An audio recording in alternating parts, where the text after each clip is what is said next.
guys! Kain tayo ng mahilig ba din ba kayo sa palabok? Paborito nyo rin ba ang palabok? Ayan no, sarap. Paborito ko talaga ang palabok guys, napakasarap. Meron kasing nagde-deliver dito sa amin na nagbebenta. Yung sa online lang sila nagpo-post. Tapos yung isang tab na to, 100. Alam nyo, pangalawa ko na to naubos. Ang sarap kasi ng palabok nila. Yan o, naubos ko na yung isa. Ang sarap kasi ng palabok nila guys. Tag-isa sana kami ng asawa ko kung nandito wala siya nasa trabaho. Hindi na to masarap mamaya.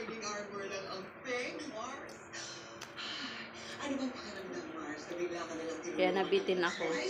Pangalawang tab ko na to. Sarap.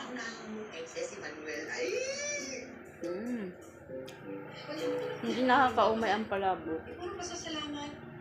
Mas gusto ko pa ang palabok kaysa mga spaghetti, ganyan. Sarap talaga ang palabok nila guys. Dali, kain tayo. Okay lang, kahit tataba tayo. Importante tayo ay busog lagi.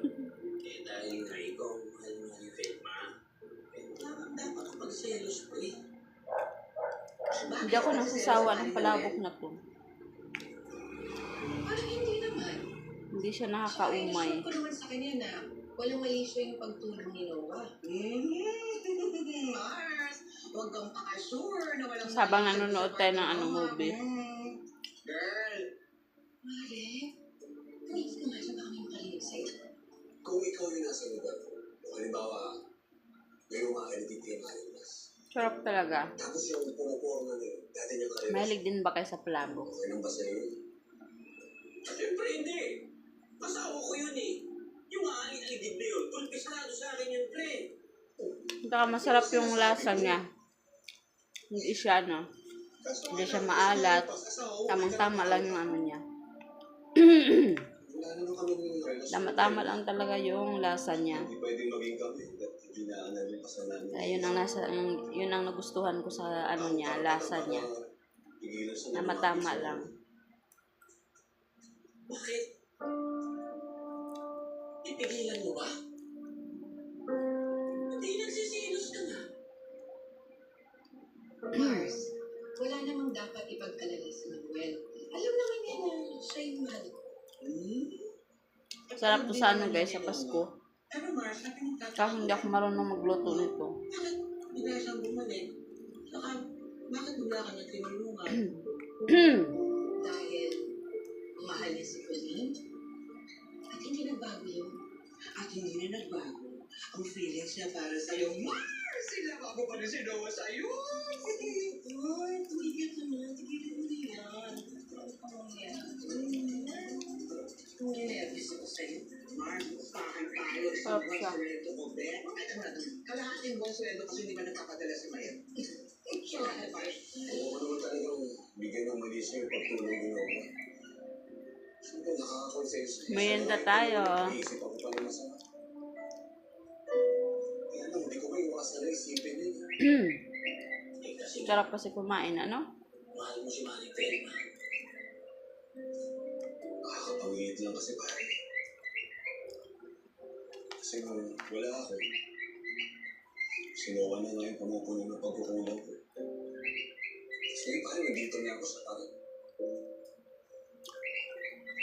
Ibig sabihin, hindi sapat na nandito ako. Kailangan maging mayaman ako. May influence. Matulungan ko yung pamilya.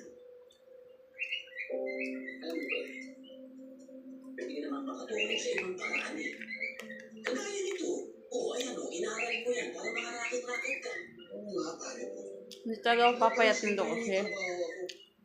Sanay ako kain. Pwede makatulong sa pamilya. Pare, Kung nandito yung asawa ko, mahilig din yung sa palabok. gusto ko magpalakas para makalakad. Nagustuhan niya rin itong palabok.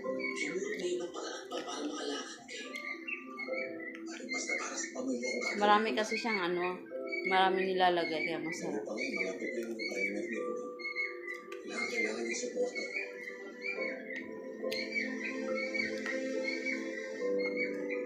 Kahit ako lang mag-isa dito guys, pero ang sarap pa rin ng kain ko.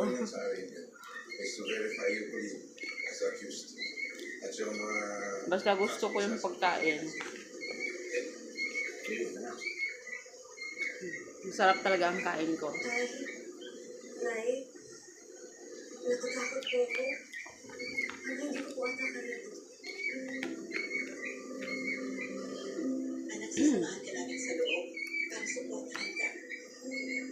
Sama-sama tayong haharis sa Joshua na. So, bira lang din naman ako nakain ito. Kaya mo to ah. Hindi naman talaga araw-araw. Jessica. Isipin mo, gagawin mo ito para sa kanya. Grabe, ang sarap. Naubos ko. Jessica, pag nakita niya na, Thank you for watching guys.